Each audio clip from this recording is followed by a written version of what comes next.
So we left off talking about autoimmune diseases.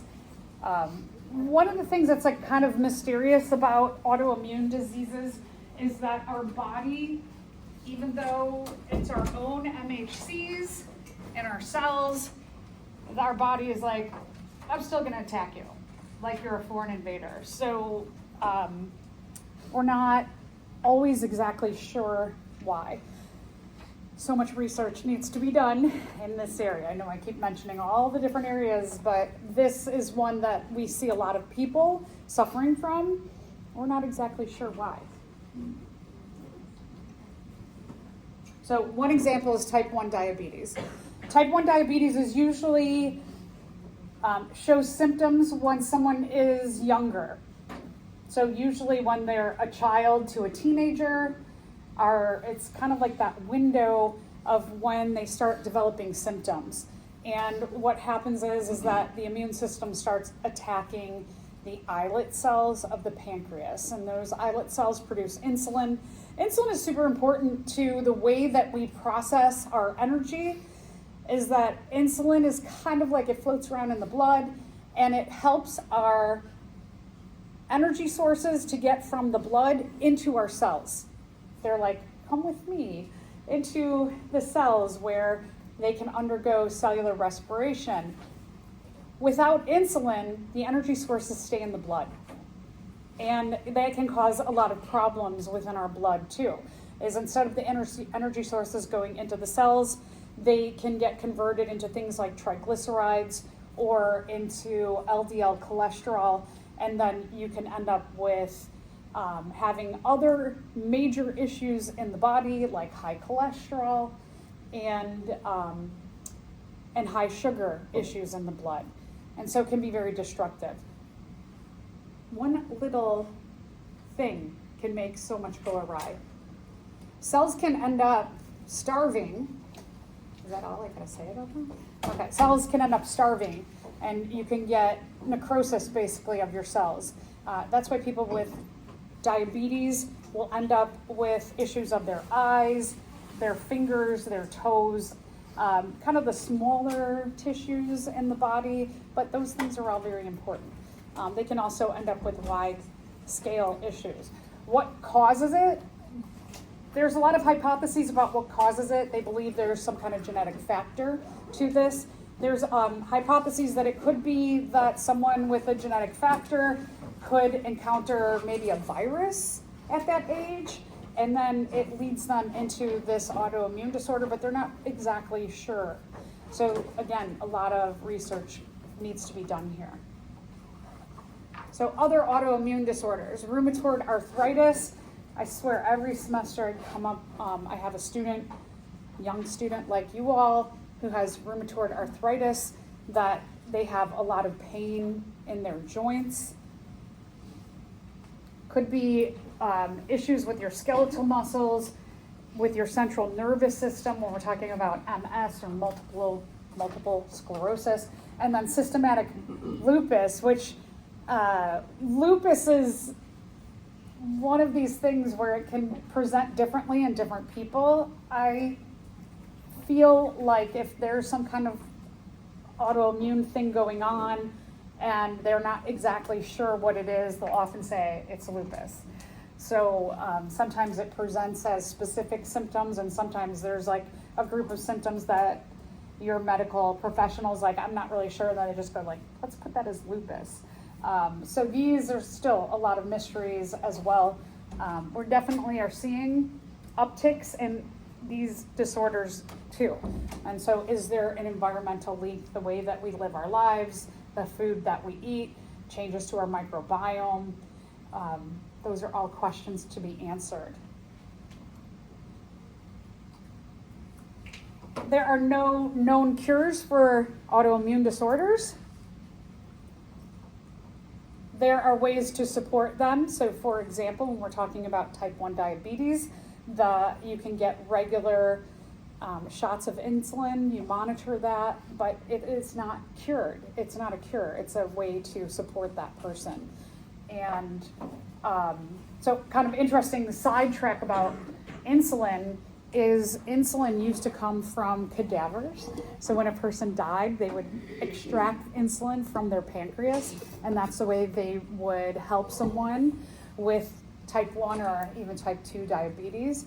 But then somebody figured out that if they took the gene for the production of insulin and stuck it into a small organism that could replicate and pump that insulin out quickly like a bacteria, that with that gene transfer, making a transgenic organism, that bacteria now produce the insulin that's on the market today. So instead of just having to like get it from dead people. So pretty brilliant, right? It's a relatively simple solution, but brilliant, right? So sometimes the answers to complex problems are not that complex. So there's interesting things. A lot of times with autoimmune disorders, they give you immunosuppressing drugs or medicine. What's the problem with that? It's suppressing everything else. Yeah, it makes you like susceptible to everything else out there. If your immune system is kind of low and suppressed, you have the susceptibility to getting sick from like anything then. And your immune system will be like, I'm just suppressed. So there's a lot of dangers to that too. We're going to talk about now exotic flu diseases. This one we're going to talk about viruses. So I know we've talked about this with evolution, that flu or any kind of viruses mutate really quickly.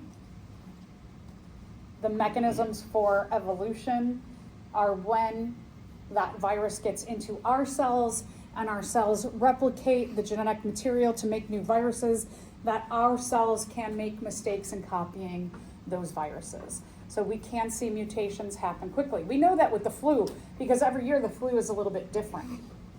And it could be different strains of the flu. So they do their best, researchers do their best to predict the changes that flu is going to make. The other problem is that sometimes what happens with these different flus is that they can cross species boundaries. So if it's something that, let's say only affects birds, it can mutate to a way that birds can also infect not only other birds but humans.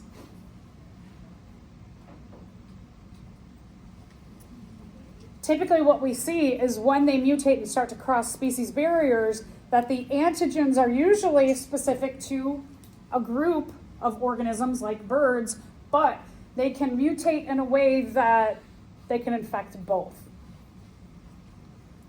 Here's the problem, is that when we have something that comes from another species, we have no useful memory of that kind of virus. So we can get sick very quickly as well as really sick.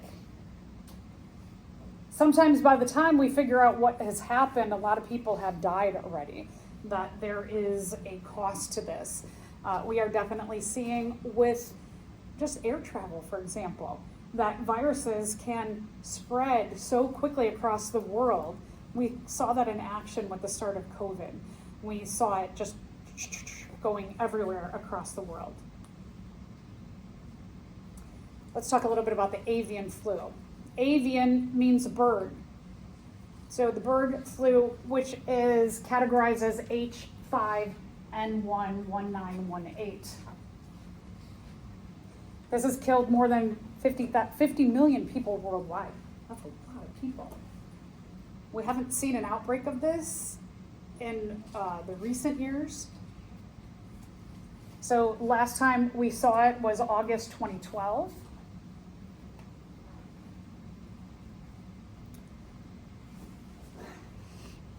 In 1997 in Hong Kong, it infected 18 people and 6 people died.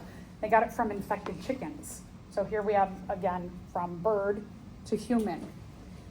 The government ordered, let's kill all the chickens so it doesn't keep spreading, but it still spread to nearby countries in a large way.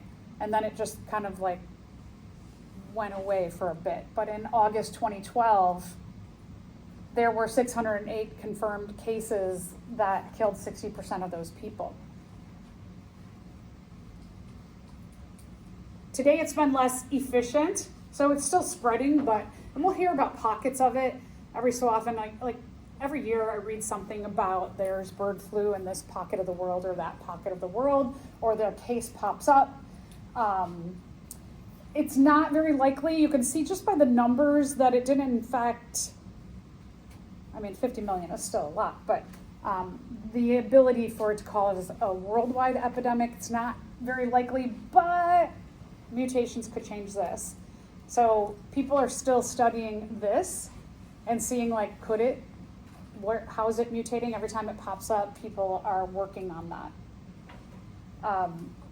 A lot of these, when we're talking about these exotic flus, is the people researching this don't publish because they don't want it to fall into the hands of a terrorist group and it to become a bioterrorist epidemic.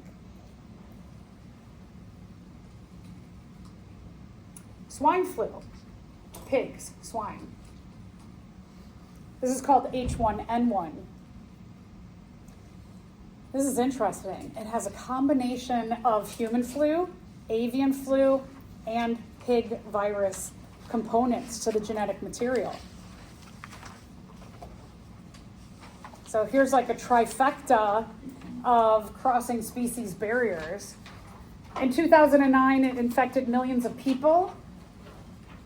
It is way more effective as of right now than the avian flu. In the 2009-2010 flu season, it affected 40 to 90 million people in the US alone,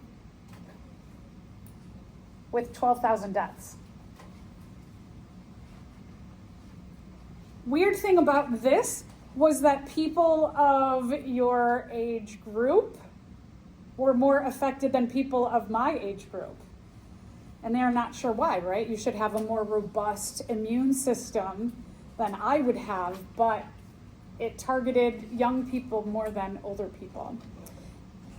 One of the professors here, who's a genius, he was 21 and already had 2 masters and was working on a PhD. And he was in the hospital for a month because of this. And thankfully he survived it, but that was pretty harsh. So he's very healthy, no major system issues. So we don't know. One of the things, and this is the reason I would say of anything to get the annual flu vaccine, is that our annual flu vaccine also provides protection against this. So you get a little bit of that memory. And this seems to be more virulent to us or dangerous to us than the regular flu. But anything can mutate to become, like our flu could mutate in a way to become more dangerous. So I have friends who always say, well, I don't get the flu vaccine because I never get the flu. And I'm like, well, just in case, because of the swine flu, I would get the annual flu vaccine. So you do have a little bit of that memory in there. HIV/AIDS. It attacks the T helper cells. So when the virus starts to get replicated and becomes higher and higher amounts in our cells, it attacks the cells that give that immune system boost to the cytotoxic T cells. So the cytotoxic T cells, you have this kind of wide-scale interruptance with the cytotoxic T cells to not get that boost, so that you can see that the virus will start to, I usually say it's our immune system, the virus will start to overtake our immune system.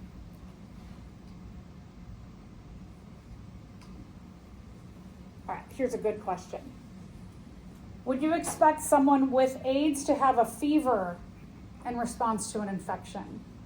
Go through the lines of defense and think about this. I'm going to give you a second to read these and think about them.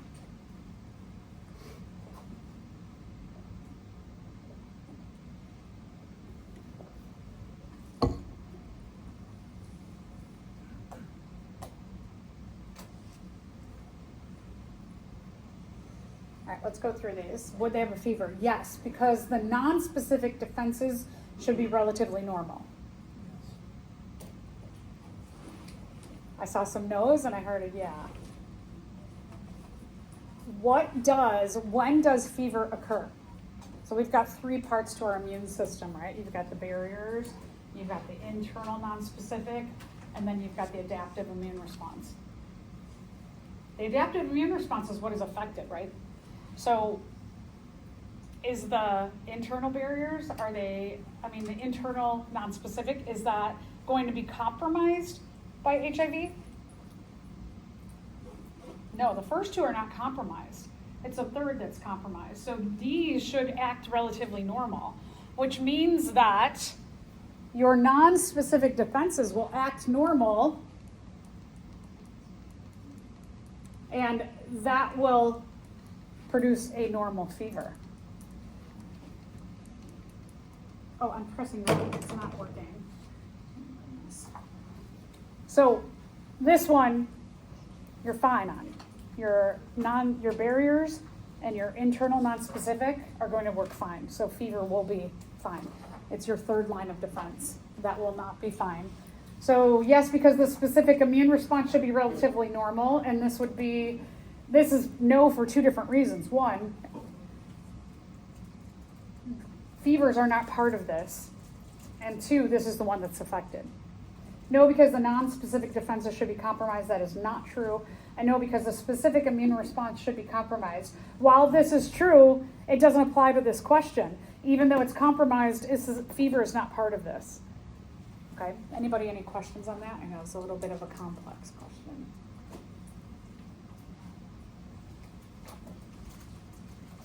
All right, so a little bit about back to HIV/AIDS. In 2010, 1.8 million people died worldwide.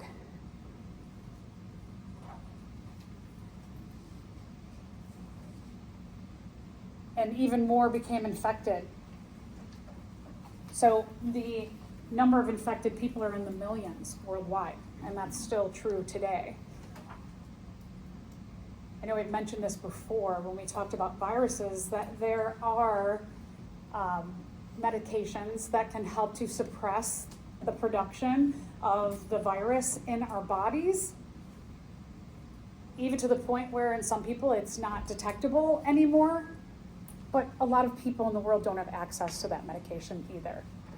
So there's inequity there in terms of this disease.